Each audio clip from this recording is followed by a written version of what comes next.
Quando acordei do coma, minha família exclamou: "Você acordou?" Pisquei contra as luzes do hospital, confusa. Sim, o médico disse que estou estável. Na verdade, estou acordada há alguns dias. Meu marido, Jake, recuou cambaleando. Minha mãe agarrou a grade da cama. O rosto da minha irmã, Wilhelmina, ficou branco como papel. Olhei para cada um deles e vi claramente: decepção. Eles sempre me trataram como o caixa eletrônico da família. Mas pensei que quase morrer mudaria as coisas. "Querida", disse Jake lentamente, "talvez você deva descansar mais. O médico disse que você pode ter uma recaída." Respondi: "Na verdade, me sinto incrível. Eles disseram que estou tendo uma recuperação milagrosa." Foi quando vi Jake trocar um olhar com Wilhelmina. Um olhar que dizia tudo. "Bem", disse a mãe, forçando um sorriso, "milagres não duram para sempre. Os médicos mencionaram possíveis complicações, certo?" Eu disse: "Não. Eles disseram que estou perfeitamente saudável. Exceto que..." Fiz uma pausa, vendo-os se aproximarem ansiosamente. "O dano cerebral? Tenho apenas 6 meses antes da falência cognitiva total." A mentira escapou tão facilmente, e as reações deles me disseram tudo. Os olhos de Jake brilharam. Wilhelmina realmente sorriu antes de se conter. A mãe esfregou minha mão, dizendo: "Pelo menos você acordou para se despedir." Naquela noite, fingi dormir. E através do meu estado inconsciente, ouvi-os no corredor.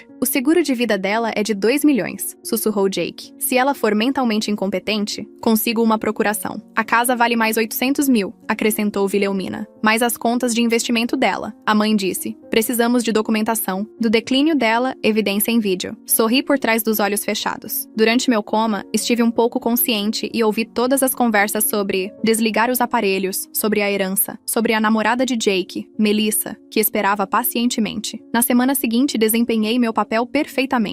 Esqueci nomes, confundi palavras, chamei Jake de Brian, o nome do irmão dele, apenas para vê-lo documentar tudo ansiosamente em seu telefone. Quando Wilhelmina mencionou precisar de dinheiro para a startup do namorado, balbuciei: "Gostaria de poder ajudar meu cérebro." Os olhos de Jake brilharam. "Na verdade, querida, você poderia assinar uma coisa? Apenas papelada médica." Fingi que não conseguia ler direito, mas eram documentos de procuração. E um testamento deixando tudo para ele. "O que você precisar, querido." O que eles não sabiam era que assinar sob falsos pretextos tornava os documentos nulos. E configurava fraude. O verdadeiro jogo começou quando Jake pediu demissão do emprego. "Por que trabalhar quando seremos milionários em 4 meses?" disse ele a Melissa ao telefone, sem saber que eu havia instalado aplicativos de gravação em todos os nossos dispositivos durante meu estado de confusão. Wilhelmina estourou os cartões de crédito, comprando um Tesla e bolsas de grife. "Pagamento integral quando a herança chegar", disse ela aos credores. A mãe quebrou seu contrato de aluguel e mudou-se para um apartamento de luxo que não podia pagar. "Minha filha está morrendo. Terei dinheiro em breve." Durante o jantar, decidi intensificar as coisas. "O médico disse algo estranho hoje. Meus exames cerebrais estão melhorando. Ele acha que posso me recuperar totalmente." A taça de vinho de Jake se espatifou no chão. "Isso é impossível, quero dizer. Os médicos podem estar errados. Não crie esperanças." "É", acrescentou Wilhelmina rapidamente. "Falsas esperanças são cruéis." O que eles não sabiam: eu já havia transferido nossos bens para um fundo fiduciário que eles não podiam tocar. A casa estava sendo vendida ao meu advogado por $1. O beneficiário do seguro de vida havia sido alterado para uma instituição de caridade. Todos os dias eles pensavam que eu estava em tratamento, mas eu estava garantindo provas com meu advogado. Jake começou a me trazer vitaminas especiais para sua saúde, dizia ele, me observando beber. O gosto era errado, amargo. Eu fingia beber e depois jogava fora. O resíduo testou positivo para mercúrio. Eles estavam literalmente me envenenando. Uma noite, ouvi Jake ao telefone com alguém. "Precisamos de mais 50 mil. Ela se vai em 2 meses no máximo. Você entende o que acontece se não pagar?" A voz era claramente de um agiota. "O seguro paga em breve. O cérebro dela está se deteriorando rapidamente." Eles haviam pedido empréstimos a criminosos contra a minha vida. Na manhã de domingo, convoquei uma reunião de família. Os médicos querem discutir opções de cuidados paliativos. Eles praticamente comemoraram. Jake já estava enviando mensagens para Melissa sobre locais de casamento. Mas quando chegaram à sala de conferências do hospital, não eram médicos que estavam esperando. Eram agentes do FBI. Meu advogado e a namorada de Jake, Melissa, que estava trabalhando com a polícia depois que Jake tentou envenená-la também, quando ela ameaçou expô-lo. A porta da sala de conferência se abriu e o rosto de Jake mudou de antecipação ansiosa para total confusão. Ele estava checando o telefone no corredor, provavelmente enviando mensagens para Melissa sobre qual funerária usar. e agora ele estava congelado na porta, encarando um homem de terno escuro, que definitivamente não era um médico de cuidados paliativos. Regina passou por ele entrando na sala e parou tão rápido que sua bolsa balançou para frente e bateu no batente da porta. Wilhelmina entrou por último e sua boca realmente se abriu, quando viu as outras 3 pessoas de terno perto da janela. Observei os 3 processarem o que estavam vendo. Observei seus rostos passarem de confusão para preocupação, e para algo que parecia muito com pânico. O homem de terno escuro deu um passo à frente e 2 policiais uniformizados se moveram para bloquear as saídas. A mão de Jake tremeu, em direção ao bolso onde estava o telefone, e um dos agentes o interceptou suavemente, pegando o telefone antes mesmo que Jake pudesse reagir. Vi o exato segundo em que Jake entendeu o que estava acontecendo, porque toda a cor sumiu de seu rosto e seus olhos se arregalaram. Cada mensagem de texto que ele enviou sobre minha saúde em declínio. Cada ligação que fez para Melissa sobre planos de casamento. Cada conversa com aquele agiota sobre precisar de mais dinheiro antes de eu morrer. Tudo aquilo estava naquele telefone. E agora estava na mão de um agente do FBI. O homem de terno puxou um distintivo e o ergueu para que todos vissem. Ele se apresentou como agente especial Victor Kramer e gesticulou para os outros agentes na sala, recitando seus nomes e cargos tão rápido que mal consegui captar. Os policiais uniformizados se posicionaram em ambas as saídas, e observei os olhos de Wilhelmina correrem entre eles como se ela já estivesse planejando uma rota de fuga. A voz de Victor era calma e profissional, enquanto explicava que aquilo não era uma consulta médica, era uma investigação federal, e todos os 3 precisavam ficar exatamente onde estavam. A mão de Jake continuava se movendo em direção ao bolso vazio, como se ele não pudesse acreditar que seu telefone havia sumido. Seus dedos tremiam e se contraíam, e eu podia vê-lo tentando lembrar quais mensagens havia enviado recentemente, que evidências estavam em seu histórico de textos, apenas esperando para destruí-lo. Alice se levantou de onde estava sentada no canto e caminhou para a frente carregando uma pasta, grossa de cor parda. Ela era minha advogada há 6 meses, desde que acordei e ouvi minha família conspirando no corredor, e ela passou todo esse tempo construindo um caso tão completo que nenhum advogado de defesa conseguiria encontrar uma brecha. Ela colocou a pasta na mesa e fez um baque pesado que pareceu ecoar na sala subitamente silenciosa. Melissa estava sentada no canto oposto, parecendo aterrorizada, mas determinada. Suas mãos estavam tão apertadas no colo que os nós dos dedos ficaram brancos, mas fiz contato visual com ela e algo passou entre nós. Um entendimento de que ambas havíamos confiado no mesmo homem e ele tentou matar nós duas quando nos tornamos inconvenientes. Ela o amava e eu me casei com ele. E nenhuma dessas coisas o impediu de misturar mercúrio em vitaminas e nos assistir beber. Victor abriu a pasta e tirou uma pilha de extratos bancários. Ele começou a ler os direitos de Jake, com aquela mesma voz calma e profissional enquanto espalhava os extratos pela mesa. Eu podia ver os números de onde estava sentada. Podia ver as seções destacadas mostrando as tentativas de Jake de transferir dinheiro de nossas contas conjuntas para contas apenas em seu nome. O rosto do meu marido passou por cerca de 5 expressões diferentes em 10 segundos. Primeiro veio a negação, a boca se abrindo como se fosse alegar que tudo era um erro. Depois veio a raiva,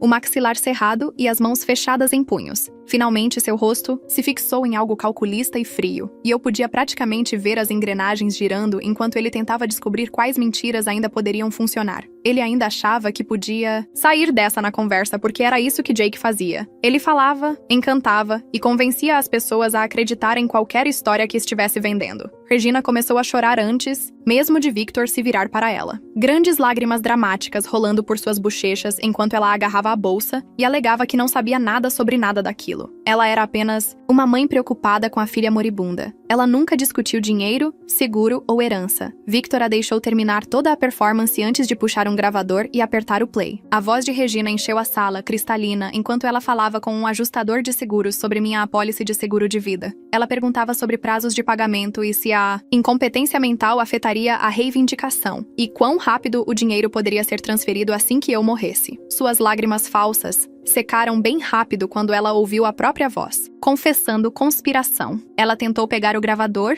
mas um agente se interpôs entre ela e Victor, e ela cambaleou para trás em uma cadeira. Wilhelmina correu. Ela realmente deu 3 passos em direção à porta antes que um policial agarrasse seu braço e a puxasse de volta. Ela também estava chorando agora, soluços feios e desesperados enquanto implorava para que a deixassem ir. Ela não tinha feito nada de errado. Ela estava apenas apoiando a irmã durante um momento difícil. Victor puxou o telefone e mostrou a ela uma foto do Tesla que ela havia havia comprado a crédito. Há 2 semanas. Ele explicou que estava sendo apreendido naquele exato momento, junto com todas as bolsas e roupas de grife que ela havia cobrado em cartões de crédito que não podia pagar. Ela disse às empresas de cartão de crédito que o pagamento viria quando a herança da irmã fosse liquidada, o que era fraude além de conspiração. Wilhelmina desabou em uma cadeira e colocou a cabeça nas mãos, o corpo todo tremendo. Uma mulher de jaleco branco deu um passo à frente e Victor a apresentou como toxicologista forense. Ela abriu sua própria pasta e tirou relatórios, de laboratório com papel timbrado oficial e gráficos coloridos. Ela explicou em detalhes cuidadosos que o resíduo da vitamina que eu guardei mostrava níveis perigosos de mercúrio, o tipo de nível que causa falência de órgãos e danos neurológicos. O rosto de Jake ficou pálido enquanto ela falava sobre meias-vidas e taxas de acúmulo, e como a dosagem não era contaminação acidental,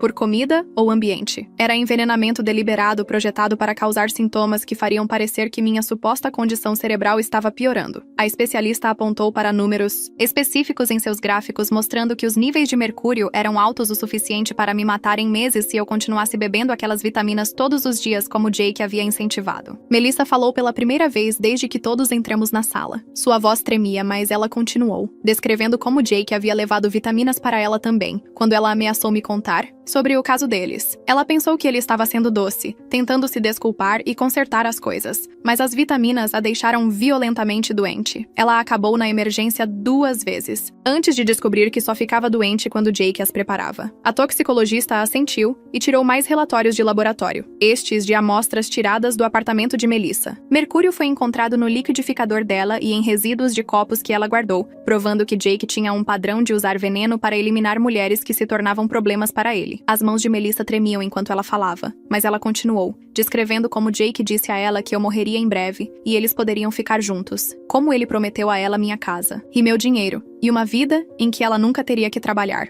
Victor assumiu novamente e explicou que eles estavam investigando há 3 semanas, desde que Melissa os contatou pela primeira vez, assustada, doente e desconfiada. Cada conversa que tive com minha família foi monitorada e gravada. Cada transação financeira foi rastreada por várias agências. Eles observaram Jake se encontrar com um homem chamado Solomon Pike 2 vezes em uma lanchonete no centro. Viram dinheiro trocar de mãos, viram Jake pegar emprestado mais e mais contra minha apólice de seguro de vida, que ele achava que pagaria a qualquer momento. Equipes de agentes seguiram todos os 3, documentando seus gastos e seus planos, e a certeza absoluta de que eu estaria morta em semanas. O nome Solomon Pike fez Jake arfar alto. Sua expressão calculista finalmente rachou em algo que parecia medo real, porque agiotas realmente não apreciam a atenção do FBI em seus negócios. Victor explicou que prenderam Pike há 3 dias por acusações separadas relacionadas a empréstimos ilegais e extorsão. Pike tinha sido muito cooperativo sobre a dívida de Jake, sobre as ameaças que fez quando Jake não podia pagar, sobre as promessas de Jake de que o dinheiro do seguro viria em breve. Pike também tinha gravações, conversas onde Jake discutia minha saúde em deterioração e seu cronograma para minha morte. O agiota queria garantia de que seria pago. Então, ele documentou tudo. E agora todas aquelas gravações eram evidências em um caso federal contra todos naquela sala. Alice deu um passo à frente com uma pasta grossa o suficiente para ser uma lista telefônica e a jogou na mesa entre nós e minha família. O som fez Regina pular. Alice abriu a pasta e tirou o primeiro documento, um formulário de procuração com minha assinatura na parte inferior, exceto que a assinatura parecia trêmula e errada, porque eu a assinei fingindo estar confusa. Ela assegurou para que todos pudessem ver e explicou que assinar documentos legais sob falsos pretextos os torna completamente nulos. Ela disse a palavra fraude muito clara e lentamente, como se quisesse ter certeza de que todos entendiam o que haviam feito. O rosto de Jake ficou ainda mais pálido do que antes. Alice continuou falando e disse que estava trabalhando com Victor e sua equipe há 3 semanas. Desde que a contatei, pela primeira vez sobre o que ouvi durante meu coma, ela me ajudou a transferir bens, mudar beneficiários e documentar cada conversa que minha família teve sobre meu dinheiro. Ela tirou mais papéis, mostrando transferências bancárias, mudanças de seguro e transferências de propriedade. Tudo legal, e tudo feito antes de Jake me fazer assinar qualquer coisa. A boca de Regina abriu e fechou, mas nenhum som saiu. Regina finalmente encontrou sua voz e se levantou tão rápido que sua cadeira raspou no chão. Ela apontou para mim e disse: "Eu os manipulei mentindo sobre ter danos cerebrais." A voz dela ficou ficou mais alta enquanto falava e ela disse: "Eu os enganei para pensarem que eu estava morrendo só para fazê-los parecerem maus." Victor não se moveu de onde estava perto da porta, mas sua voz cortou os gritos de Regina. Ele disse que meus registros médicos mostravam que nunca estive incapacitada, que todos os médicos que me examinaram confirmaram que eu estava cognitivamente normal. Ele puxou uma linha do tempo mostrando que Jake, Regina e Wilhelmina discutiram meu seguro de vida e herança durante meu coma semanas antes de eu mencionar danos cerebrais a alguém. A linha do tempo tinha datas, horários e citações de suas conversas, que ouvi enquanto estava mal consciente. Regina sentou-se novamente com força. Victor explicou que a conspiração deles existia antes do meu suposto declínio cognitivo, o que significava que eles não podiam alegar que estavam apenas respondendo à minha condição. Eles me queriam morta ou incompetente desde o momento em que acordei e os decepcionei por estar viva. Uma mulher de terno executivo se levantou do fundo da sala, onde eu nem tinha notado que ela estava sentada. Victor a apresentou como uma investigadora de seguros que estava rastreando as atividades de Jake. No último mês, ela caminhou até a frente, abriu sua própria pasta e começou a falar sobre alertas de fraude. Ela explicou que quando Jake tentou fazer um seguro de vida de 2 milhões em meu nome, isso acionou alertas automáticos em várias seguradoras. Uma mulher saudável na casa dos 30 anos, com um marido que de repente pediu demissão e começou a perguntar sobre pagamentos de apólices, levantou bandeiras vermelhas em todos os lugares. A investigadora tirou formulários que Jake havia preenchido e apontou para as partes onde ele mentiu sobre minha saúde, sobre seu status de emprego e sobre sua situação financeira. Ela disse que as seguradoras compartilham informações sobre reivindicações suspeitas, e o nome de Jake estava agora sinalizado em todos os bancos de dados do país. Mesmo se eu tivesse morrido, mesmo se o plano dele tivesse funcionado, ele não teria recebido um centavo porque as apólices eram nulas a partir do momento em que ele mentiu nas aplicações. A expressão calculista de Jake finalmente se quebrou e ele pareceu genuinamente assustado pela primeira vez desde que entramos na sala. Wilhelmina fez um som como um animal ferido e todo o seu corpo começou a tremer. Ela colocou as mãos sobre o rosto e suas palavras saíram abafadas e quebradas. Ela disse que Jake a convenceu de que eu estava morrendo de qualquer maneira, então eles poderiam muito bem se beneficiar disso. Ela disse que Regina lhe disse que era planejamento prático, não criminoso, apenas garantindo que o dinheiro fosse para a família em vez de estranhos. Ela continuava dizendo que não sabia, não entendia, achava que estavam apenas sendo realistas. Victor caminhou até onde ela estava sentada e puxou o telefone. Ele tocou uma gravação da voz de Wilhelmina, clara e animada, falando sobre comprar um Tesla e uma casa de férias na Flórida com sua parte da herança. A gravação era de 2 semanas após o meu falso declínio, e Wilhelmina estava rindo sobre como sempre quis um carro de luxo. Victor tocou outra gravação, onde Wilhelmina sugeria que deveriam documentar minha confusão com mais cuidado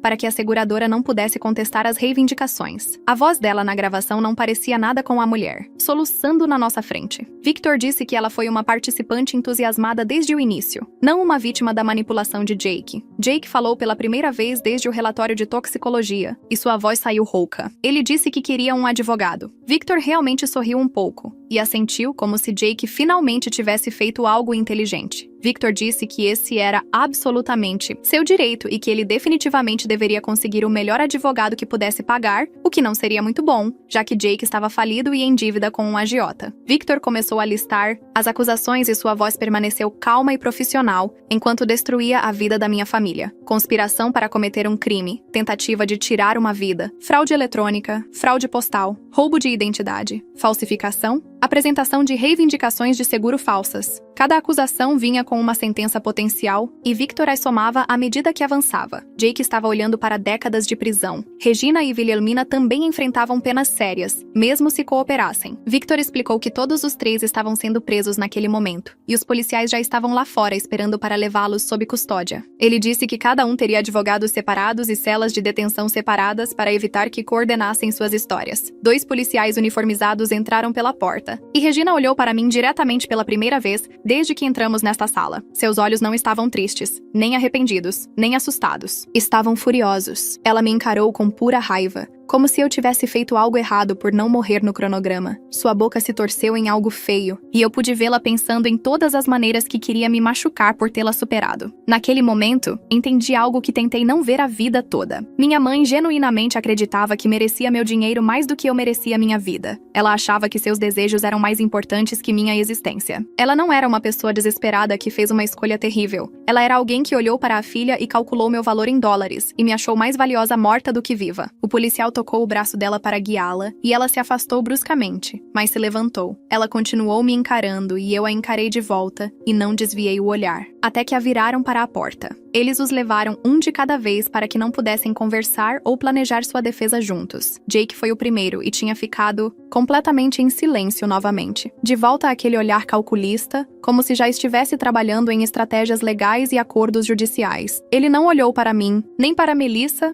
nem para mais ninguém. Apenas caminhou entre os policiais com a cabeça erguida, como se estivesse indo para uma reunião de negócios em vez da cadeia. Regina foi a próxima e começou a falar no segundo em que a levaram para a porta. A voz dela ecoou de volta na sala enquanto ameaçava me processar por armadilha, e cárcere privado e quaisquer outros termos legais que ela tivesse aprendido em programas de TV. Ela disse que seu advogado me destruiria no tribunal e provaria que manipulei a todos. O policial a guiou para fora, mas sua voz continuou ecoando pelo corredor. Wilhelmina foi a última e chorava tanto que mal conseguia andar. Ela continuava dizendo que sua vida estava arruinada repetidamente entre soluços. Um policial teve que praticamente segurá-la enquanto se moviam em direção à porta. Ela olhou para trás uma vez, e seu rosto estava coberto de lágrimas e maquiagem, e ela não parecia nada com minha irmã. A porta se fechou atrás deles, e a sala de repente pareceu enorme e vazia. Éramos apenas eu, Alice, Melissa e Victor agora. Minhas mãos começaram a tremer e eu não conseguia fazê-las parar. A adrenalina que me manteve calma e focada durante o confronto se esvaiu de uma vez, e todo o meu corpo parecia fraco. Alice percebeu imediatamente, colocou a mão no meu braço e me guiou para uma das cadeiras. Minhas pernas cederam quando me sentei e percebi que estava rígida em pé por mais de uma hora. Victor pegou garrafas de água de algum lugar e entregou uma para mim e uma para Melissa. O plástico frio parecia real e sólido em minhas mãos trêmulas. Tentei abri-la, mas meus dedos não funcionavam direito, e Alice pegou de mim, abriu e me devolveu. Bebi e a água estava gelada descendo, e isso me ajudou a lembrar como respirar normalmente. Victor sentou-se à minha frente, e sua voz estava mais gentil agora do que quando li as acusações. Ele explicou o que aconteceria a seguir, na investigação e no processo. O promotor distrital estava buscando acusações máximas porque a premeditação era muito clara e as tentativas de envenenamento tornavam tudo, especialmente grave. Com a cooperação de Pike, eles podiam provar que o motivo financeiro de Jake se estendia além de apenas querer meu dinheiro, para dever dinheiro a pessoas perigosas que ele pegou emprestado contra a minha vida. Victor disse que o promotor queria que esse caso enviasse uma mensagem de que você não pode planejar matar seu cônjuge, por dinheiro de seguro e esperar uma sentença leve. Ele falou sobre audiências de acusação, fiança e grandes júris, e tudo começou a se misturar.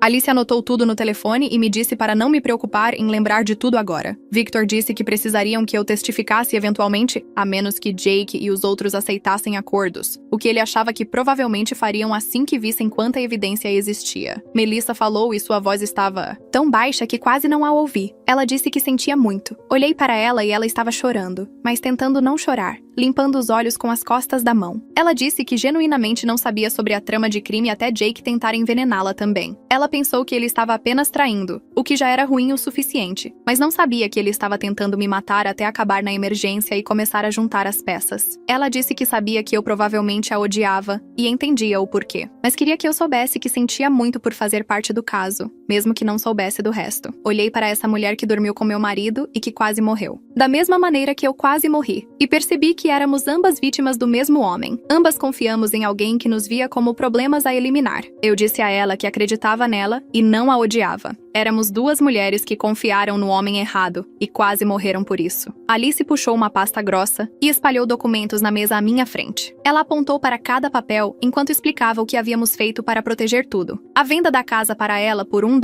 completamente legal e já registrada no condado. Ela me mostrou a transferência da escritura e os carimbos do cartório, e todas as assinaturas oficiais que a tornavam real. O fundo que criamos era blindado e ninguém podia tocá-lo. Nem credores, nem sentenças judiciais, nem qualquer outra coisa. Minhas contas de investimento foram movidas para instrumentos protegidos antes que qualquer fraude acontecesse. Então não havia como Jake, Regina ou Wilhelmina reivindicarem que tinham direitos a qualquer parte disso. Ela me guiou por cada documento e percebi quanto trabalho ela havia feito enquanto eu fingia estar confusa e morrendo. Cada bem que eu possuía estava trancado onde minha família não podia alcançar, não importasse o que acontecesse no tribunal. Victor se inclinou para a frente quando perguntei sobre Pike e as reivindicações do agiota sobre meu dinheiro do seguro. Ele disse que dívidas criminosas não são legalmente cobráveis em nenhum tribunal, e Pike já estava enfrentando acusações por empréstimos ilegais e provavelmente extorsão também. Qualquer acordo que Jake fez com ele era nulo porque foi baseado em um crime planejado, o que significava indicava que Pike não poderia cobrar a dívida mesmo se quisesse. O FBI estava observando Pike há meses antes do meu caso surgir, e os empréstimos de Jake, na verdade, deram a eles a evidência que precisavam para prendê-lo. Victor disse que Pike estava cooperando agora porque não queria enfrentar pena de prisão federal, e seu testemunho ajudaria a provar o motivo financeiro de Jake para tentar me matar. Senti um alívio me invadir, sabendo que aquela ameaça específica havia desaparecido.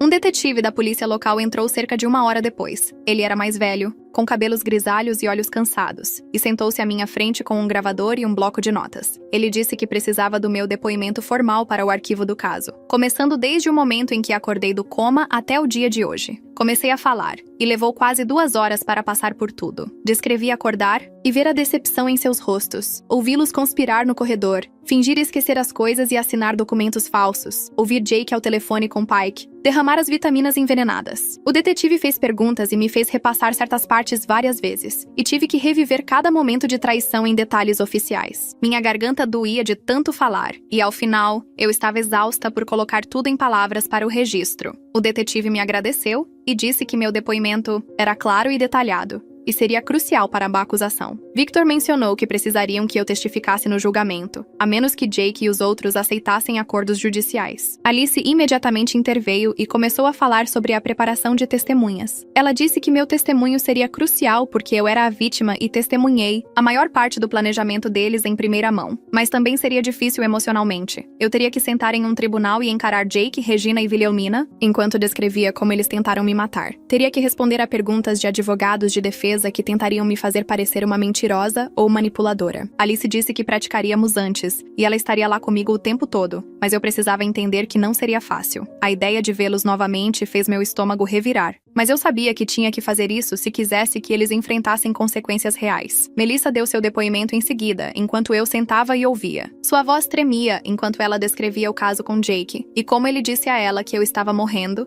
e que ficariam juntos em breve. Ela falou sobre os comentários dele, de que eu seria cuidada em breve, e como ela pensou que ele se referia a cuidados paliativos até começar a ficar desconfiada. Ela descreveu as vitaminas que ele fazia para ela, do mesmo tipo que fazia para mim, e como ela ficou violentamente doente depois de bebê-las por 1 semana. Ela foi ao pronto-socorro achando que tinha intoxicação alimentar. E quando o relatório de toxicologia voltou mostrando mercúrio, ela percebeu o que Jake havia feito. Ela deduziu que se ele a estava envenenando, provavelmente estava me envenenando também. E foi aí que ela foi à polícia. O testemunho dela se alinhou perfeitamente com o meu e provou que Jake tinha um padrão de envenenar mulheres que se tornavam problemas para ele. O detetive assentiu enquanto ela falava e fez anotações sobre consciência de culpa e comportamento criminoso repetido. Ao anoitecer, disseram que eu podia ir embora. Victor e o detetive tinham tudo o que precisavam por enquanto, e Alice havia cuidado de toda a papelada legal. Mas quando me levantei para ir, percebi que não tinha para onde ir. A casa estava em um limbo jurídico por causa da venda para Alice, e mesmo que eu pudesse voltar para lá, não suportava a ideia de dormir na cama que compartilhei com Jake. Cada cômodo me lembraria dele, me observando beber vitaminas envenenadas e documentando meu falso declínio mental em seu telefone. Fiquei parada na sala de conferências, me sentindo perdida, e Alice deve ter visto isso no meu rosto, porque imediatamente ofereceu seu quarto de hóspedes. Ela disse que eu poderia ficar o tempo que precisasse, enquanto resolvíamos a moradia permanente. Melissa perguntou se poderíamos manter contato, não exatamente como amigas, mas como pessoas que entendiam o que havíamos sobrevivido. Dei a ela meu novo número de telefone e ela o salvou em seus contatos. E havia algo triste, mas também reconfortante, em ter essa conexão com alguém que passara pelo mesmo pesadelo. Alice me levou para sua casa e me mostrou o quarto de hóspedes. Era pequeno e simples, com paredes azuis e uma cama com lençóis brancos, e nada que me lembrasse da minha vida antiga. Sentei na beira da cama depois que ela saiu e apenas encarei a parede. A máscara estratégica que usei por semanas de repente rachou e comecei a chorar. Não lágrimas silenciosas, mas soluços enormes que sacudiam todo o meu corpo. Chorei pela família que pensei ter, a mãe que deveria me proteger, a irmã que deveria me amar, o marido a quem confiei minha vida. Chorei pelos anos que passei sendo o caixa eletrônico deles e pensando que isso era normal. Chorei pela mulher que eu era antes do coma, que era ingênua o suficiente para pensar que quase morrer faria com que se importassem comigo. Chorei até minha garganta ficar em carne viva e meus olhos incharem e eu não conseguir chorar mais. Alice bateu suavemente e entrou sem esperar resposta. Ela sentou na cama ao meu lado e não disse nada por um tempo. Então ela me disse que tinha visto casos suficientes para saber que a justiça não cura a traição, apenas impede que as pessoas que te traíram causem mais danos. Às vezes,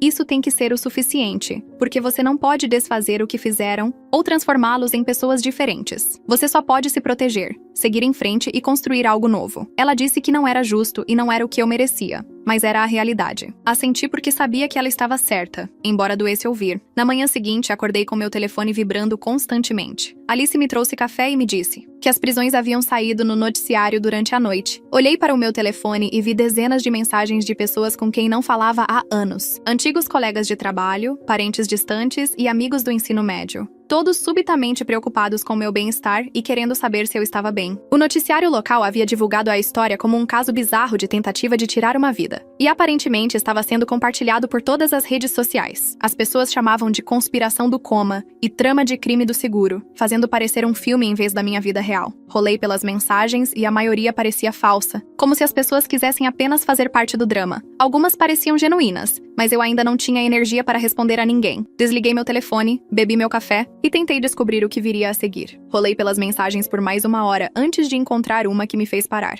Sarah Kim tinha sido minha colega de quarto na faculdade e minha amiga mais próxima antes de eu conhecer Jake. Ela escreveu que tinha visto as notícias e queria saber se eu estava bem e se havia algo que ela pudesse fazer para ajudar. A mensagem dela parecia diferente de todas as outras porque ela não pedia detalhes sobre as prisões, nem tentava se inserir no drama. Ela apenas se ofereceu para ouvir se eu precisasse de alguém para conversar. Digitei de volta que estava ficando com minha advogada temporariamente e dei o endereço a ela. Ela respondeu em minutos dizendo que estava dirigindo da cidade e estaria lá, na hora do jantar. Quando ela chegou, 6 horas depois, carregando embalagens de comida e uma mochila, abri a porta e comecei a chorar antes mesmo que ela dissesse olá. Ela colocou tudo no chão e me abraçou enquanto eu soluçava em seu ombro. E pela primeira vez, desde as prisões, senti que tinha alguém do meu lado que realmente se importava comigo. Como pessoa, em vez de como vítima ou notícia. Ficamos acordadas até as 3 da manhã conversando sobre tudo o que aconteceu. E Sarah me disse que sempre achou Jake controlador, mas não sabia como dizer nada sem que eu ficasse na defensiva.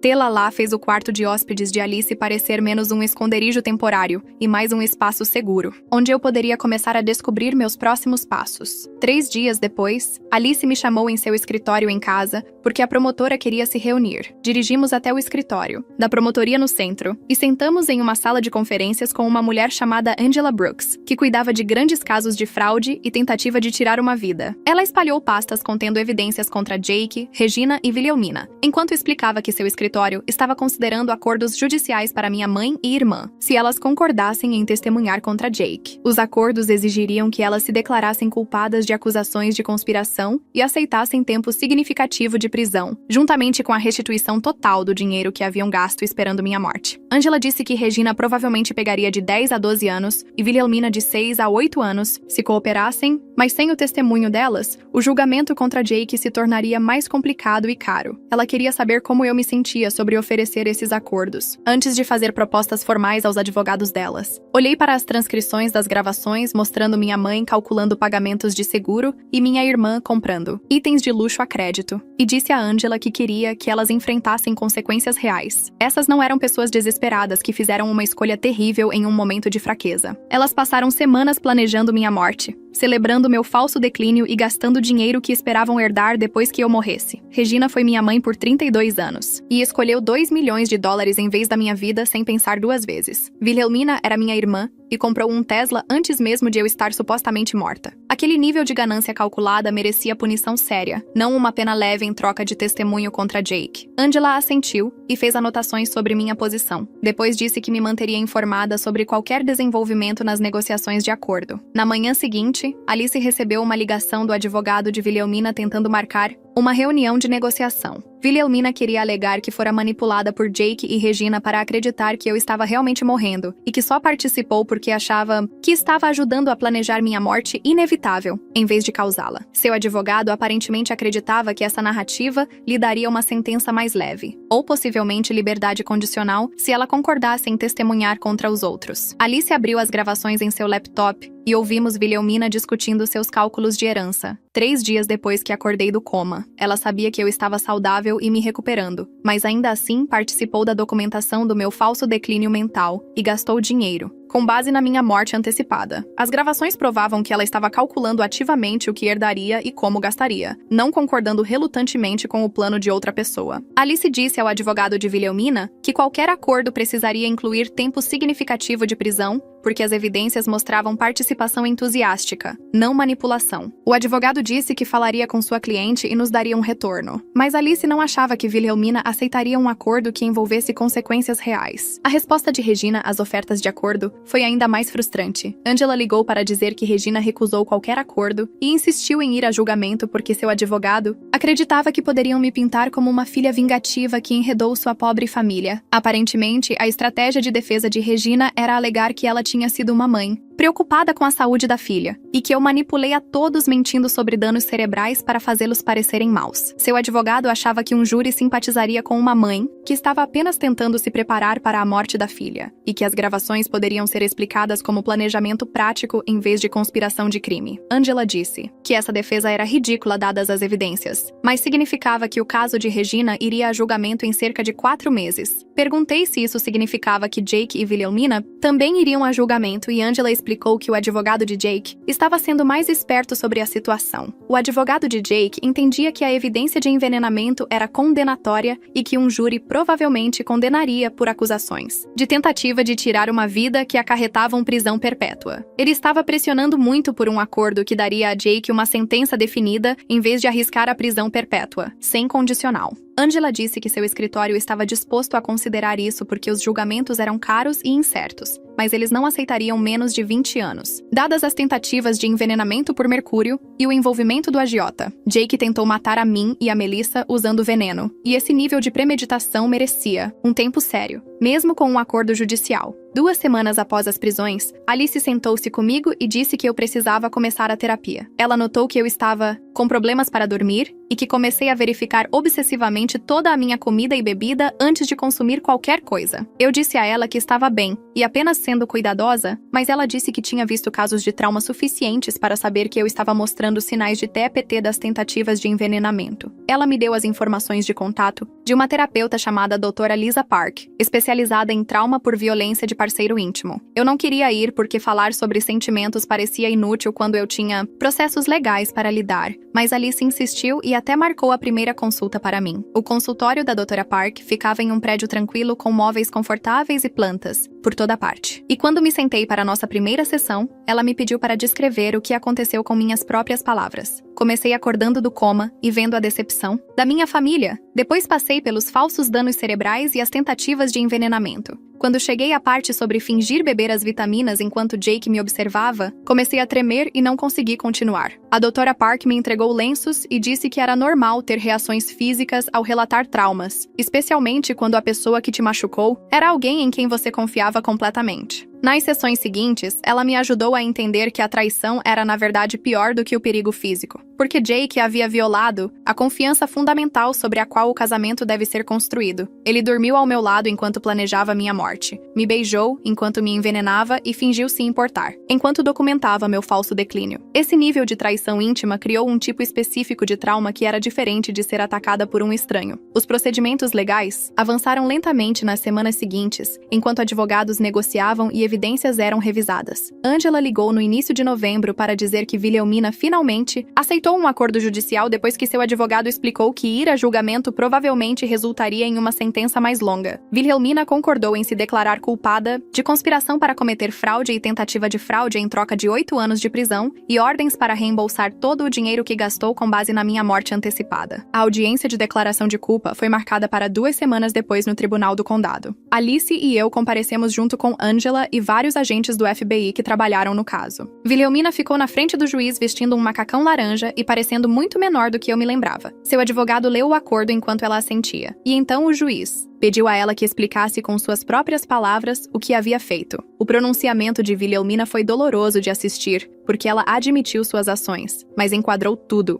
como tendo sido envolvida pela manipulação de Jake. Ela falou sobre como Jake a convenceu de que eu estava morrendo de qualquer maneira e que planejar a herança era apenas ser prático. Ela nunca reconheceu que esperava ativamente pela minha morte para poder comprar um Tesla e roupas de grife. Ela nunca mencionou as gravações onde calculava sua parte dos meus bens, ou as contas de cartão de crédito que acumulou esperando pagá-las com o dinheiro da herança. Ela se apresentou como uma irmã mais mais nova ingênua que foi desencaminhada por seu cunhado malvado. E isso me deu vontade de levantar e tocar as gravações ali mesmo no tribunal. O juiz claramente não comprou a narrativa de vítima de Wilhelmina, porque sua resposta foi afiada e direta. Ele disse que Wilhelmina era uma adulta educada, com diploma universitário e carreira profissional, que fez escolhas calculadas para participar de uma conspiração para fraudar a irmã. As gravações provavam que ela sabia que eu estava saudável e me recuperando, mas escolheu participar mesmo assim porque queria dinheiro para compras de luxo. O juiz enfatizou que ser influenciada por outra pessoa não desculpava suas ações, especialmente quando ela participou com entusiasmo e gastou dinheiro antes mesmo de eu estar supostamente morta. A sentença de 8 anos refletia que ela foi uma participante disposta que fez escolhas deliberadas, não uma vítima inocente de manipulação. Wilhelmina começou a chorar quando o juiz pronunciou a sentença, mas não senti nada além de alívio por ela enfrentar consequências reais pelo que fez. O advogado de Regina apresentou a requisição dos meus registros médicos, 2 semanas após a sentença de Wilhelmina. Alice ligou para me contar e explicou que a defesa estava tentando construir uma narrativa, onde minha família tinha preocupações legítimas sobre minha saúde. A estratégia fazia sentido do ponto de vista legal,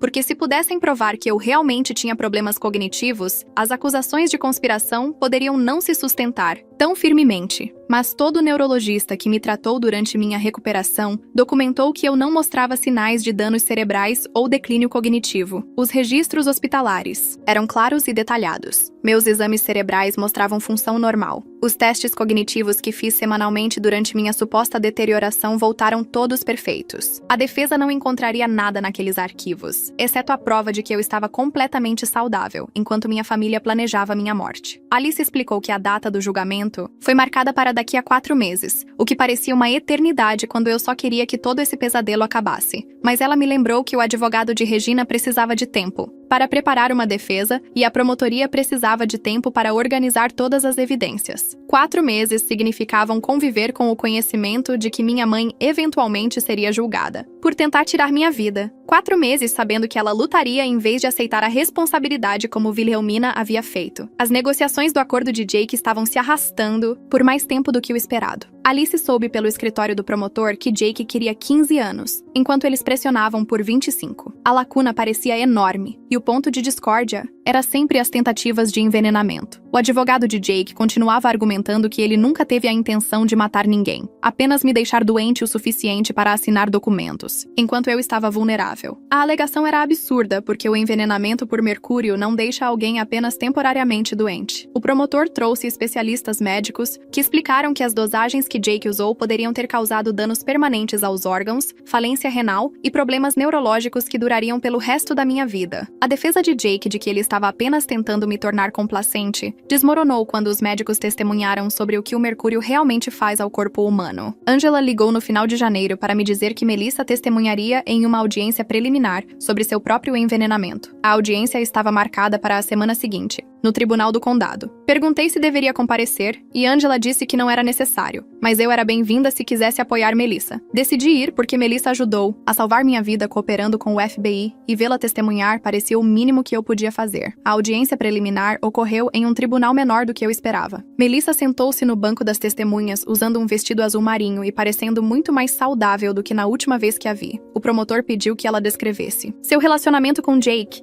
e ela explicou que namoravam há 8 meses antes do meu suposto diagnóstico de danos cerebrais. Ela falou sobre como Jake disse a ela que eu estava morrendo e que ficariam juntos em breve, como ele fez planos para o futuro usando o dinheiro que viria da minha morte. Então o promotor perguntou sobre as vitaminas. A voz de Melissa tremeu quando ela descreveu confiar em Jake completamente. Ele havia feito vitaminas de proteína especiais para ela por semanas, dizendo que ajudariam a mantê-la saudável e com energia. Ela bebia todas as manhãs porque acreditava que ele se importava com seu bem-estar. Então, um dia, ela começou a se sentir mal no trabalho. Suas mãos tremiam. Sua visão ficou embaçada. Ela se sentiu tonta e confusa. Seus colegas de trabalho chamaram uma ambulância quando ela desmaiou no banheiro do escritório. Os médicos do pronto-socorro fizeram exames, mas não conseguiram descobrir o que estava errado. A princípio, seus sintomas não correspondiam a nenhuma doença ou condição comum. Não foi até que eles fizeram um painel toxicológico completo que o mercúrio apareceu em seus exames de sangue em níveis perigosos. O advogado de defesa tentou sugerir que Melissa poderia ter sido exposta ao mercúrio de outras fontes: contaminação ambiental, termômetros antigos, consumo de peixe. Mas Melissa explicou calmamente que os médicos perguntaram sobre todas essas possibilidades e as descartaram. Os níveis em seu sistema eram muito altos e concentrados para vir de exposição ambiental normal, e quando o FBI testou o liquidificador que Jake usou para fazer vitaminas, encontraram resíduos de mercúrio no recipiente. O mesmo recipiente que ele usava para fazer minhas vitaminas. O mesmo padrão de envenenamento de duas mulheres diferentes que ameaçavam seus planos de dinheiro fácil. A juíza Hartwell presidiu as negociações de acordo de Jake, e eu podia perceber por suas perguntas que a evidência de envenenamento a perturbou profundamente. Ela pediu aos especialistas médicos que explicassem o envenenamento por mercúrio em detalhes. Eles descreveram como o mercúrio ataca o sistema nervoso, danifica os rins, causa tremores e problemas cognitivos que podem se tornar permanentes. A juíza Hartwell olhou para Jake sentado na mesa de defesa e perguntou diretamente ao seu advogado como alguém poderia alegar que não eram tentativas de tirar uma vida quando a substância usada causava danos tão graves. O advogado de Jake gaguejou algo sobre a ignorância de seu cliente quanto aos efeitos médicos, mas a juíza o interrompeu. Ela apontou que Jake pesquisou extensivamente sobre envenenamento por mercúrio com base em seu histórico de busca na internet. Ele sabia exatamente o que estava fazendo. As negociações de acordo finalmente terminaram no início de fevereiro, 3 meses após as prisões iniciais. Jake aceitou um acordo de 22 anos. Ele concordou em se declarar culpado de tentativa de tirar uma vida tanto de Melissa quanto minha, conspiração para cometer fraude e várias acusações de falsificação e roubo de identidade relacionadas aos documentos de procuração que ele falsificou. A audiência de sentença foi marcada para 2 semanas depois. Alice perguntou se eu queria fazer uma declaração de impacto da vítima na sentença.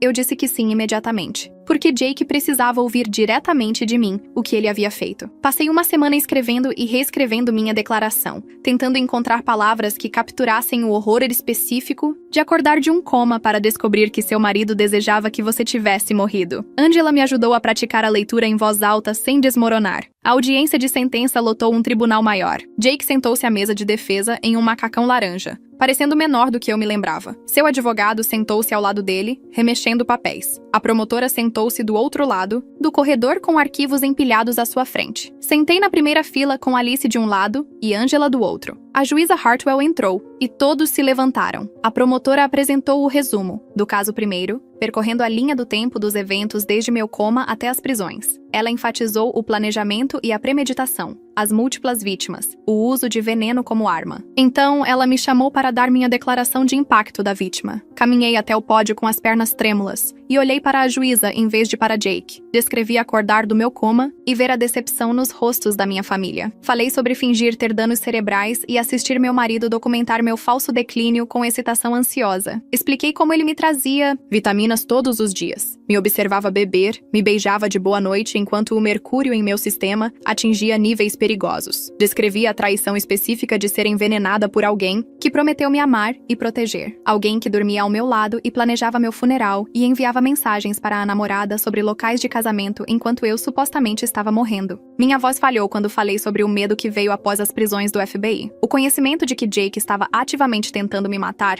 criou um tipo diferente de trauma do que descobrir que ele me queria morta. Ele tomou uma atitude. Ele colocou veneno na minha comida. Ele me viu beber. O homem em quem eu mais confiava no mundo tentou tirar minha vida lentamente, enquanto fingia cuidar de mim. Quando terminei, a juíza Hartwell me agradeceu e perguntou se Jake queria fazer uma declaração. Seu advogado assentiu e Jake se levantou. O que saiu de sua boca foi o pedido de desculpas falso mais enfurecedor que já ouvi. Jake falou sobre cometer erros sob pressão financeira. Ele disse que nunca teve a intenção de machucar ninguém e que as coisas simplesmente saíram do controle. Ele alegou que me amava e nunca quis que eu sofresse. Ele disse que o envenenamento era apenas para me deixar doente o suficiente para assinar documentos, não para me matar. Ele falou sobre lamentar a dor que causou, mas nunca disse realmente que sentia muito por tentar me matar. Cada palavra foi cuidadosamente elaborada para minimizar o que ele havia feito, embora tecnicamente admitisse a culpa. Seu advogado claramente o treinou sobre o que dizer para parecer arrependido, sem realmente assumir a responsabilidade. O rosto da juíza Hartwell endureceu,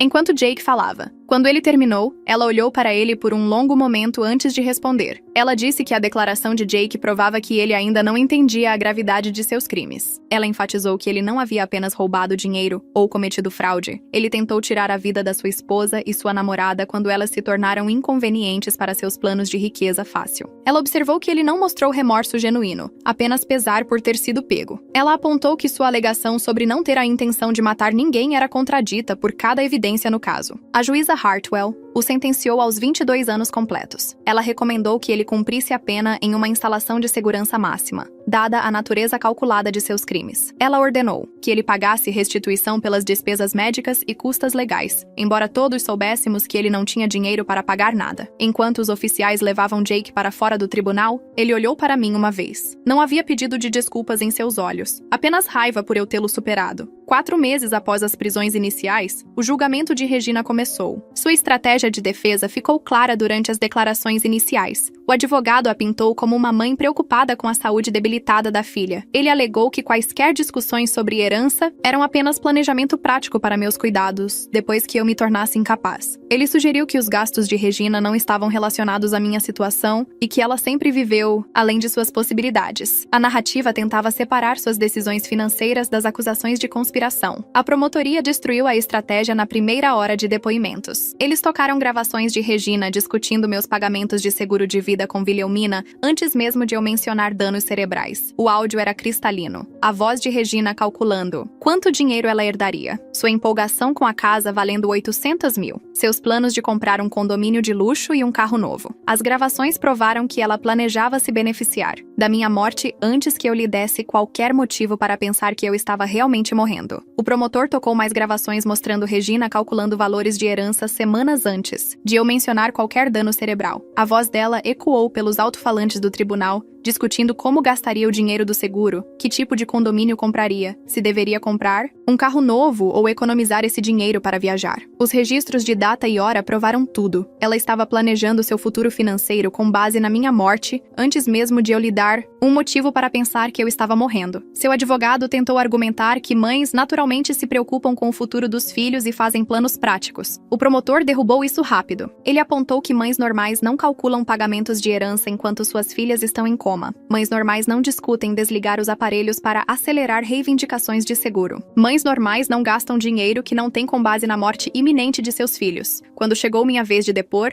caminhei até o banco das testemunhas sabendo que Regina olharia para mim o tempo todo. O promotor me pediu para descrever a história do nosso relacionamento. Comecei com minhas primeiras memórias de ser a conta bancária da família. Regina ligava pedindo dinheiro para cobrir o aluguel, o pagamento do carro, as contas do cartão de crédito. Ela sempre tinha alguma crise que só eu podia resolver com meu talão de cheques. Quando consegui meu primeiro emprego, real depois da faculdade, ela me disse que eu devia a ela por ter me criado. Quando me casei, ela esperava que eu pagasse por todo o casamento porque eu podia pagar. Quando comprei minha casa, ela se mudou para um apartamento mais caro e me disse que eu deveria cobrir a diferença, já que eu estava indo tão bem. Todo aniversário, todo feriado, toda terça-feira aleatória, ela precisava de dinheiro para alguma coisa. E eu dava a ela porque ela era minha mãe, e eu pensava que era isso que a família fazia. O promotor perguntou sobre apoio emocional. Expliquei que Regina nunca perguntava como eu estava, a menos que precisasse de algo primeiro. Quando fui promovida no trabalho, ela quis saber de quanto foi meu aumento para poder calcular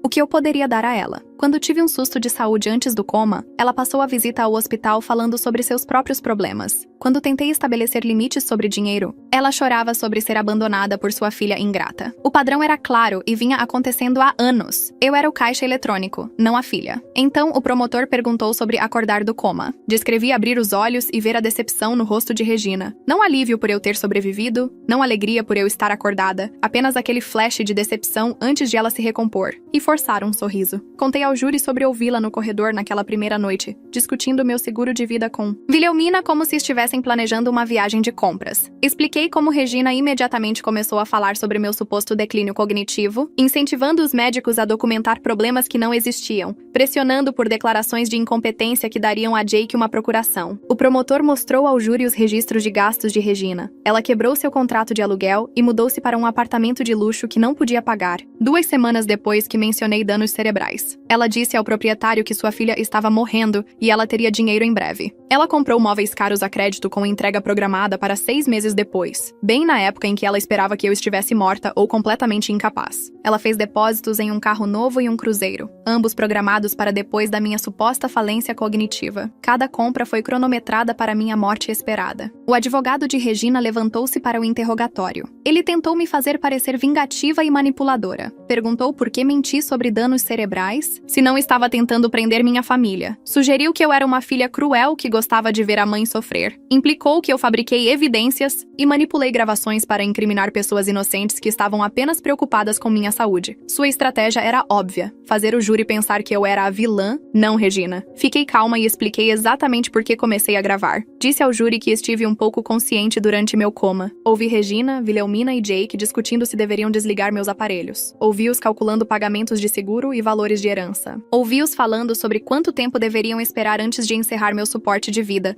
para que não parecesse suspeito. Quando acordei e vi a decepção deles, soube que precisava de provas do que estavam planejando. Só comecei a gravar depois de ouvi-los discutindo ativamente que eu morresse por dinheiro. Isso não era armadilha, isso era autodefesa. O advogado tentou outro ângulo. Perguntou por que eu simplesmente não os confrontei ou cortei relações. Por que fingi ter danos cerebrais em vez de ser honesta? Expliquei que precisava de evidências que se sustentassem no tribunal. Se eu apenas os acusasse, eles negariam tudo, mas ao dar a eles o que queriam, ao fingir declinar mentalmente, consegui que documentassem seus próprios crimes. Eles gravaram vídeos da minha suposta confusão, discutiram seus planos em ligações telefônicas, gastaram dinheiro que não tinham com base na minha morte antecipada. Cada ação que tomaram provou sua intenção de fraudar seguradoras e roubar meus bens. A última tentativa do advogado foi perguntar se eu sentia alguma culpa por destruir minha família. Olhei para Regina enquanto respondia. Eu disse: eu não destruí minha família. Eles se destruíram quando escolheram dinheiro, em vez da minha vida. Eu não fiz Regina discutir desligar meus aparelhos. Eu não a fiz quebrar o contrato de aluguel por um apartamento que não podia pagar.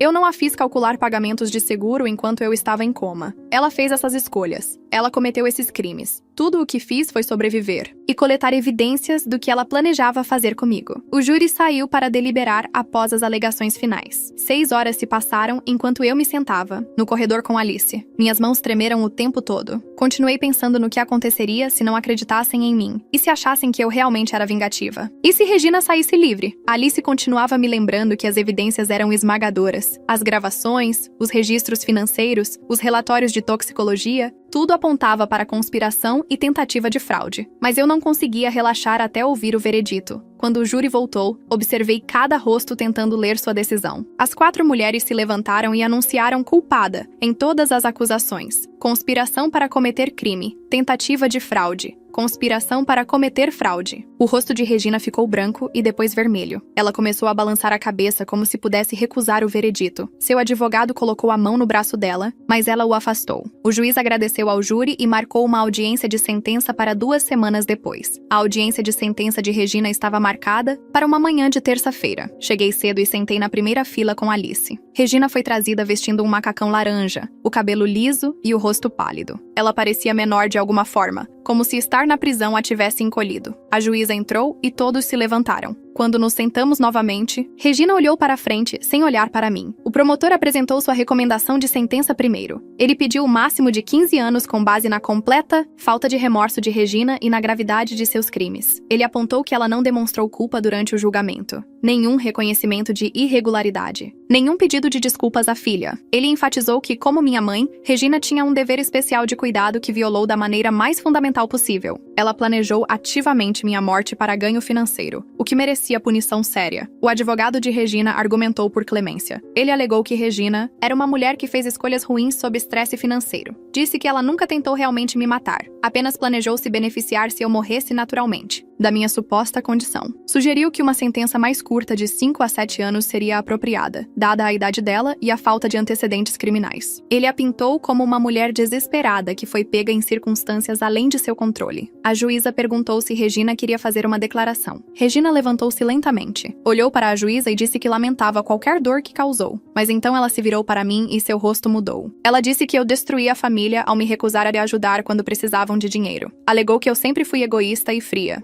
Disse que eu os enganei, fingindo estar doente e depois os puni por se preocuparem com meu futuro. A voz dela ficou mais alta enquanto falava. Disse que arruinei a vida dela, a vida de Wilhelmina e a vida de Jake por dinheiro que eu nem precisava. Disse que eu deveria ter vergonha de mim mesma por colocar minha própria mãe na prisão. O rosto da juíza endureceu, enquanto Regina falava. Quando Regina finalmente se sentou, a juíza olhou para ela por um longo momento. Então disse que a declaração de Regina provava que ela ainda não entendia a gravidade de seus crimes ou aceitava a responsabilidade por suas ações. A juíza observou que Regina não demonstrou remorso genuíno, apenas raiva por ter sido pega e punida. Enfatizou que Regina não tinha apenas feito más escolhas financeiras. Ela conspirou para tirar a vida da filha e fraudar seguradoras. Ela celebrou o suposto declínio da filha e gastou dinheiro que não tinha com base na morte antecipada da filha. A juíza sentenciou Regina a 12 anos de prisão.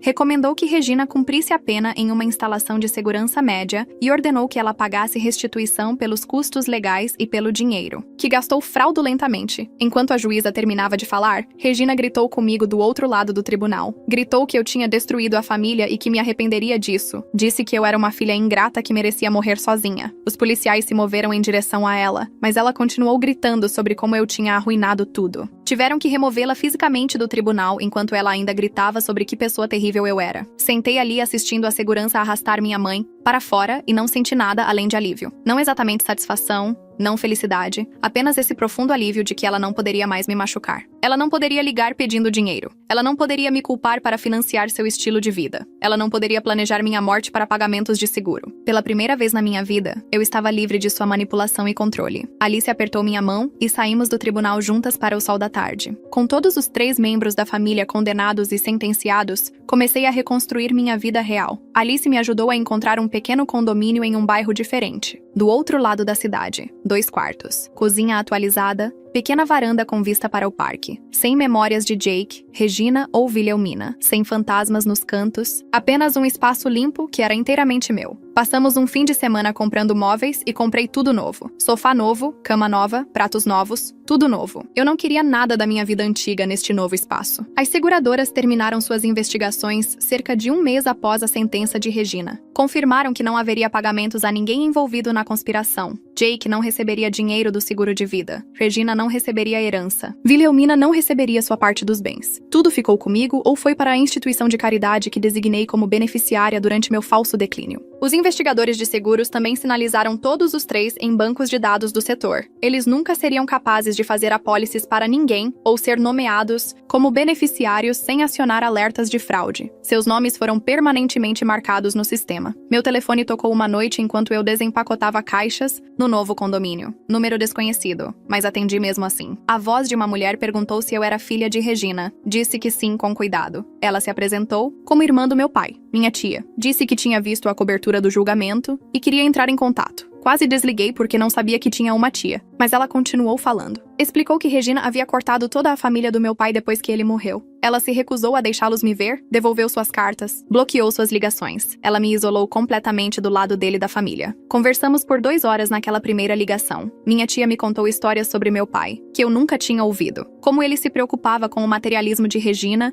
e seu foco em dinheiro acima de tudo. Como ele insistiu em colocar minha herança em um fundo que Regina não podia tocar, o que ela sempre ressentiu. Como ele queria que eu conhecesse sua família, mas Regina tornou isso impossível após sua morte. Minha tia disse que tentou me contatar por anos, mas Regina bloqueou todas as tentativas. Ela quase desistiu até ver a cobertura do julgamento e perceber que eu poderia finalmente estar livre do controle de Regina. Minha tia me convidou para jantar em sua casa no fim de semana seguinte. Dirigi até o bairro dela, me sentindo nervosa por conhecer uma família que eu nunca soube que existia. Mas quando ela abriu a porta, vi os olhos do meu pai olhando de volta para mim. Mesma cor verde, mesmas rugas nos cantos. Ela me abraçou e comecei a chorar ali mesmo na varanda. Ela me levou para dentro, onde seu marido e 2 filhos estavam esperando. Meus primos. Eu tinha primos que nunca conheci. Durante o jantar, minha tia compartilhou mais histórias sobre meu pai. Disse que ele ficaria orgulhoso de como me protegi. Ele sempre se preocupou que Regina tentasse me controlar através de dinheiro e culpa. Foi por isso que ele criou o fundo daquela maneira, com provisões que impediam Regina de acessar qualquer coisa. Ele tinha visto as táticas de manipulação dela e queria garantir que eu tivesse independência. Minha tia disse que ele costumava dizer a ela que eu era forte e inteligente e descobriria as coisas eventualmente. Ele acreditou em mim mesmo quando Regina tentava me fazer duvidar de mim mesma. 6 meses após o confronto na sala de conferências do hospital, comecei um novo emprego, na administração hospitalar. A posição focava na defesa do paciente e protocolos de comunicação familiar. Depois de tudo o que passei, trabalhar na área da saúde parecia significativo. Eu queria ajudar a melhorar os sistemas que protegiam pacientes vulneráveis de familiares que poderiam não ter seus melhores interesses no coração. Eu queria garantir que outras pessoas, em coma, tivessem defensores cuidando delas. Minha experiência me deu uma perspectiva que a maioria dos administradores não tinha. Encontrei Melissa para um café cerca de 3 semanas após o término das audiências de sentença. Ela enviou uma mensagem perguntando se eu queria conversar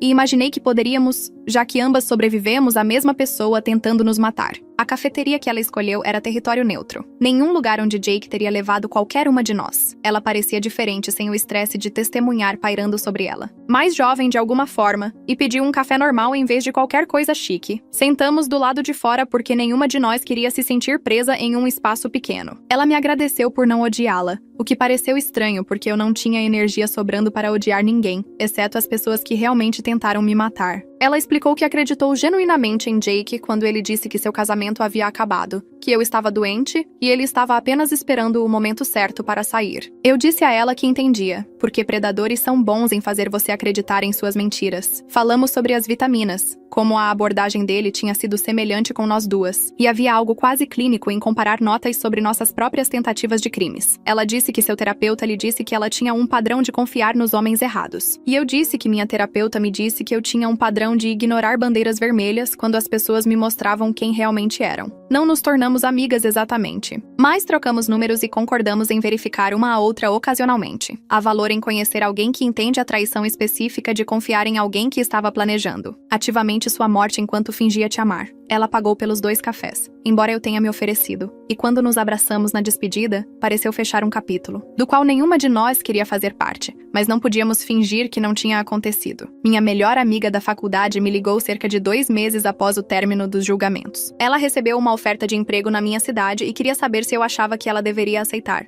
Eu disse que sim antes mesmo que ela terminasse de explicar a posição, porque eu precisava de alguém na minha vida que me conhecesse antes de Jake, antes do coma, antes que tudo virasse um drama criminal. Ela se mudou 3 semanas depois, e eu a ajudei a desempacotar caixas em seu novo apartamento. Tê-la por perto parecia encontrar terra firme depois de meses sentindo que estava flutuando pela minha própria vida. Começamos a jantar toda quinta-feira. Nada chique, apenas cozinhando na casa dela ou na minha, e conversando sobre coisas normais como estresse no trabalho e encontros ruins. E se éramos velhas demais para assistir reality shows. Ela nunca me tratou como se eu fosse frágil ou quebrada. Nunca fez perguntas cuidadosas sobre o julgamento ou minha família. Ela apenas aparecia e me fazia rir de coisas estúpidas. E me lembrava que eu costumava ser engraçada também antes de tudo acontecer. Uma noite ela fez macarrão e bebemos muito vinho. E chorei sentindo falta do meu pai. Não Regina, ou Jake, ou Wilhelmina, mas meu pai verdadeiro que morreu quando eu tinha 12 anos e nunca chegou a me ver me tornar alguém que poderia se proteger. Ela segurou minha mão e disse que ele ficaria orgulhoso de mim por sobreviver a pessoas que deveriam me amar, mas não amaram. Ela me ajudou a aprender, a confiar nas pessoas novamente sem assumir que todos queriam algo de mim. Quando fiquei paranoica sobre os motivos dela para se mudar para cá, ela me mostrou sua oferta de emprego, contrato de aluguel e extratos bancários sem que eu nem pedisse. E então ela me disse gentilmente que nem todo mundo estava contando o quanto eu valia. Ela me apresentou a seus amigos do trabalho e me incluiu em jantares em grupo. E lentamente comecei a me sentir como uma pessoa que tinha uma vida social em vez de alguém cuja família inteira tentou matá-la. Ela nunca me fez sentir como um caso de caridade ou uma vítima de trauma, apenas como sua amiga de quem ela sentia falta e estava feliz por ter por perto novamente. A terapia tornou-se parte da minha rotina semanal, como fazer compras ou lavar roupa. Minha terapeuta era especializada em trauma por traição familiar, uma especialidade que eu nem sabia que existia até Alice recomendá-la. Nas primeiras sessões, eu apenas chorava e não conseguia formar frases completas sobre o que aconteceu. Ela não me apressou nem tentou me fazer processar mais rápido do que eu conseguia lidar. Ela me ajudou a entender que eu estava sofrendo múltiplas perdas ao mesmo tempo. Não apenas a família que eu tinha, mas a família que eu sempre esperei que eles pudessem se tornar. Passei anos pensando que talvez Regina eventualmente me visse como mais do que um caixa eletrônico. Talvez Wilhelmina parasse de tratar nosso relacionamento como uma transação. Talvez Jake realmente me amasse sob toda a manipulação financeira. Minha terapeuta disse que era normal lamentar a família de fantasia que eu queria, enquanto aceitava a realidade de quem eles realmente eram. Ela explicou que o luto não segue uma linha do tempo organizada. Que alguns dias eu ficava com raiva e outros apenas me sentia vazia. E alguns dias eu me perguntava se tinha feito algo para fazê-los me odiar o suficiente para quererem minha morte. Ela me ajudou a trabalhar a culpa que eu sentia por tê-los colocado naquela situação, mesmo que eles tivessem se colocado nela tentando realmente me matar.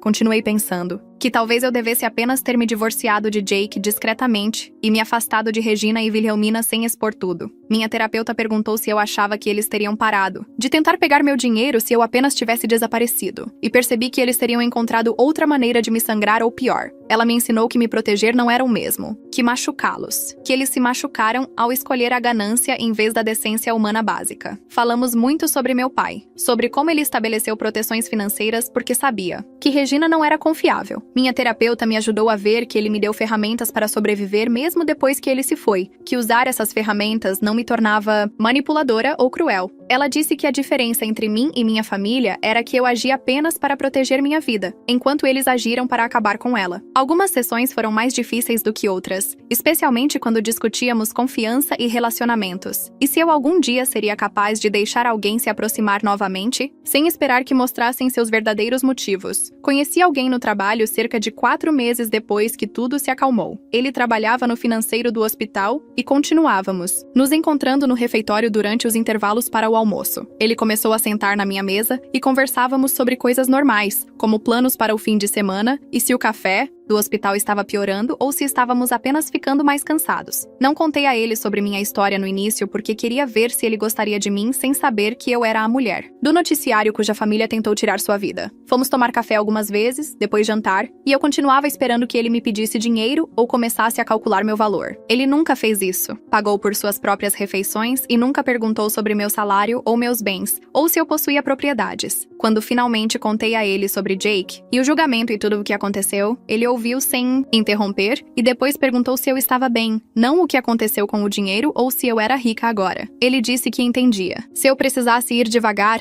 porque esse tipo de traição não cura rápido. A paciência dele parecia prova de que nem todos estavam secretamente calculando meu valor em dólares. Fomos a encontros reais onde ele planejou atividades com base em coisas que mencionei gostar. Não restaurantes caros para me impressionar, mas trilhas que eu disse parecerem interessantes ou exposições de arte que eu queria ver. Ele nunca pressionou por mais do que eu estava pronta para dar. Nunca ficou frustrado quando precisei de espaço ou tempo para processar meus sentimentos. Ele me apresentou a seus amigos e família sem fazer alarde sobre meu passado.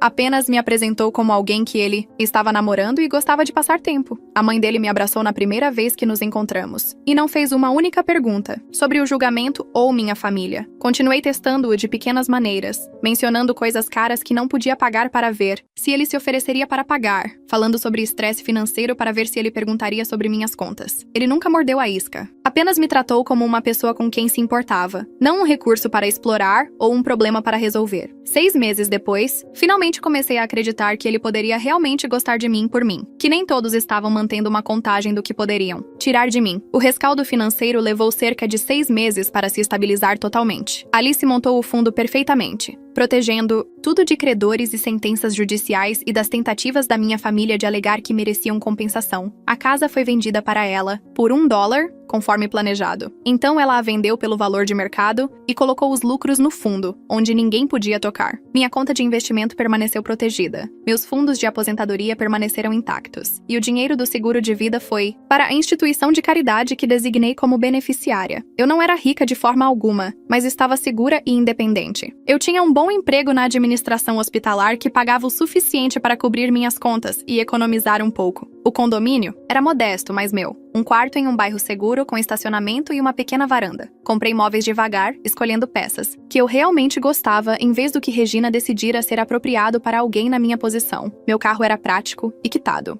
Meus cartões de crédito tinham saldos baixos que eu podia administrar, e eu tinha um fundo de emergência que me fazia sentir segura. Alice revisava minhas finanças trimestralmente para garantir que tudo permanecesse protegido e gerenciado adequadamente. Ela se tornou mais do que apenas minha advogada, mais como uma consultora financeira que realmente se importava se eu estava bem. O fundo foi estruturado para que eu pudesse acessar a renda dos investimentos sem tocar no principal, me dando segurança sem me fazer sentir presa por dinheiro, que não podia usar. Doei para a instituição de caridade que recebeu o pagamento do seguro de vida pretendido por Jake, apoiando o trabalho deles com sobreviventes de violência doméstica. Todo mês eu transferia uma pequena quantia para a poupança, construindo algo, para mim mesma que ninguém mais reivindicou. Eu não era rica e não queria ser. Não depois de ver o que o dinheiro fez com minha família. Estar segura e independente parecia mais valioso do que qualquer herança, mais significativo do que os milhões que Jake e Regina tentaram roubar. Eu podia pagar minhas contas, comprar mantimentos, sair com amigos ocasionalmente e dormir à noite sabendo que ninguém estava planejando tirar tudo de mim. Um ano depois que tudo terminou, recebi uma carta de Wilhelmina solicitando uma visita na prisão. Quase a joguei fora sem ler, mas algo me fez abri-la. Ela disse que estava trabalhando com um terapeuta lá dentro e queria uma chance de falar comigo cara a cara. Ela não estava pedindo perdão exatamente, apenas uma oportunidade para explicar e se desculpar.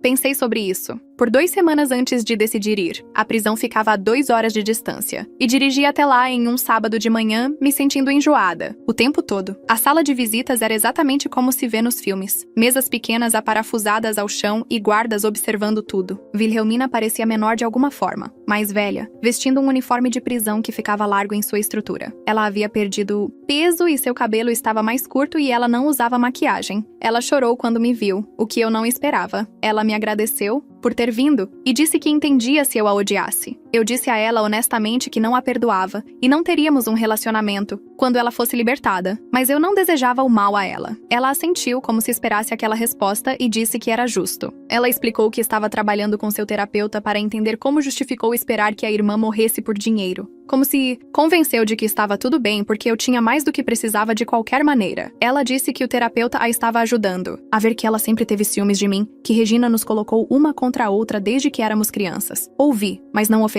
conforto ou absolvição. Ela perguntou sobre minha vida e mantive minhas respostas vagas, não querendo dar detalhes que ela pudesse usar ou obcecar. Ela disse que estava genuinamente feliz por eu ter sobrevivido e construído uma nova vida, que esperava que algum dia eu pudesse pensar nela sem apenas lembrar da pior coisa que ela já fez. Eu disse a ela que isso poderia levar muito tempo ou nunca acontecer, e ela disse que entendia. A visita durou 30 minutos e pareceu horas. Quando saí, me senti mais leve de alguma forma, como se tivesse fechado uma porta que não percebi que ainda estava aberta. Nunca visitei Regina ou Jake e não tinha planos de mudar isso. Regina enviou cartas que devolvi fechadas todas as vezes, nem me importando em ler suas desculpas ou justificativas. A letra dela, nos envelopes, era a mesma de sempre, cuidadosa e precisa, e vê-la fazia meu estômago doer. Joguei-as em uma caixa no meu armário, sem abri-las porque não precisava da versão dela dos eventos ou de suas tentativas de reescrever a história. O advogado de Jake me contatou, uma vez perguntando se eu estaria disposta a me encontrar com Jake, para que ele pudesse se desculpar. Eu disse não ao advogado e pedi que ele não me contatasse novamente sobre Jake por qualquer motivo. Alice enviou uma carta formal deixando claro que qualquer tentativa adicional de contato seria considerada assédio. Bloqueei o número de telefone da prisão de Regina depois que ela tentou ligar 2 vezes. Bloqueei endereços de e-mail que suspeitava serem dela quando mensagens começaram a chegar, com assuntos sobre família e perdão.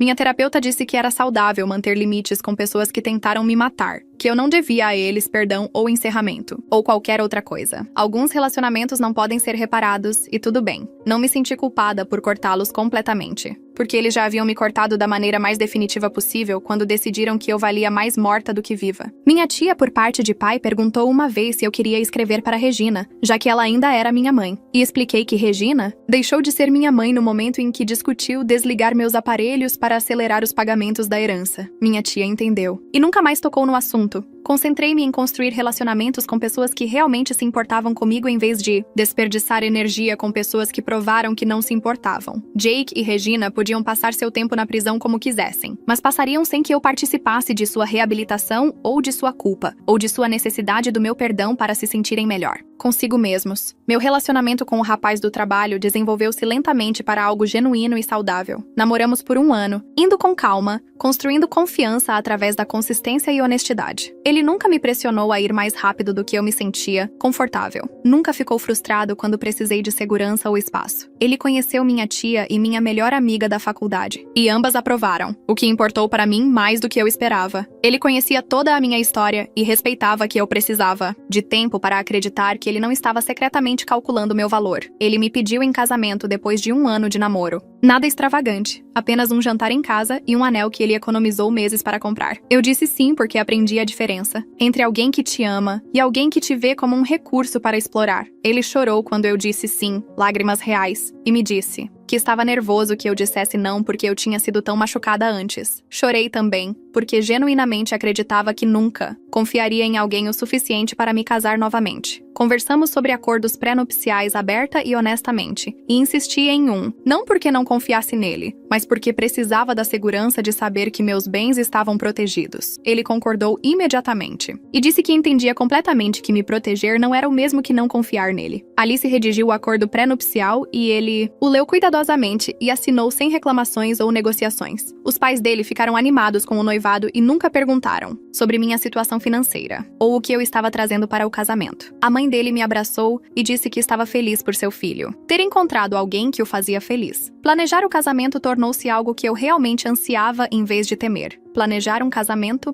parecia completamente diferente desta vez. Era pequeno e íntimo com pessoas que realmente se importavam comigo, não a grande produção que Regina orquestrou para o meu primeiro casamento para se exibir para seus amigos enquanto eu pagava por tudo. Convidamos 30 pessoas. No total, apenas amigos próximos e familiares que nos apoiaram. Minha tia me levou até o altar, e minha melhor amiga da faculdade foi minha madrinha. Casamos em um pequeno local com jardim. Nada extravagante, apenas flores, luzes de corda e cadeiras dobráveis. Usei um vestido simples, que eu mesma escolhi, não o vestido de grife caro que Regina insistiu para o meu casamento com Jake. Escrevemos nossos próprios votos. E chorei durante os meus, porque estava realmente me casando com alguém que me via como uma pessoa em vez de uma conta bancária. Seus votos prometiam apoiar minha independência, respeitar meus limites e nunca me fazer sentir que eu lhe devia nada. Servimos churrasco, em vez de um jantar formal, e tocamos músicas que realmente gostávamos, em vez do que era tradicional. Melissa enviou um cartão, desejando-me felicidade, e apreciei que ela entendesse que não fazia parte da minha nova vida, mas genuinamente queria coisas boas para mim. Minha terapeuta foi ao casamento, me abraçou e disse que estava orgulhosa de quão longe eu cheguei. Alice fez um brinde sobre me ver, sobreviver à pior traição possível e construir algo bonito a partir dos destroços. Minha tia falou sobre meu pai, e como ele ficaria tão orgulhoso da mulher que me tornei. Dançamos sob as luzes e me senti genuinamente feliz pela primeira vez em anos, cercada por pessoas que me amavam por quem eu era, em vez do que eu tinha. O dia do casamento chegou em uma manhã de primavera perfeita, com céu limpo e um calor suave que parecia um bom sinal. Minha tia chegou cedo para me ajudar a me arrumar e chorou quando me viu no meu vestido branco simples, dizendo que eu parecia exatamente com o lado da família do meu pai.